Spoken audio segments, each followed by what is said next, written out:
ভাইরা ভিডিওটা উপরে উঠাবে না, একটু ভালো করে মন দিয়ে দেখুন।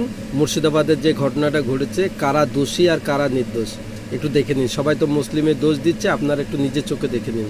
এখানে এই আলোচনা এসে আমরা এই ঘটনা দেখিনি, সবাই আমরা মিলেমিশে চলেছি, সবাইকে নিয়ে চলেছি, সবাইকে নিয়ে আমরা খেলেছি ধুলেছি। আর এখানকার এখানে মুসলমানটি সবটি আমাদের ভালো, আমাদের উপকার করেছে, আমাদেরকে তাই থাকতে জায়গা দিয়েছে আমাদেরকে, যে তোমরা এখানে থাকো, তোমরা ভয় করিও না।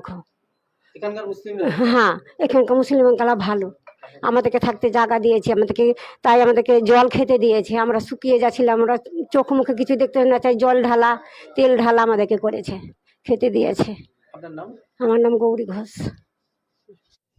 আমার বাড়িতে গুলি মেরেছে প্রবীর শাহ, অশান্ত আর পলাশ। আচ্ছা, পলাশ দাস আর প্রবীর শাহ আর অশান্ত হালদার।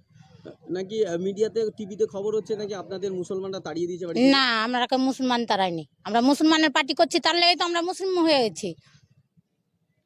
কারা তাড়িয়েছে আপনাদের? বিজেপি প্রার্থীরা। কি হয়েছিল?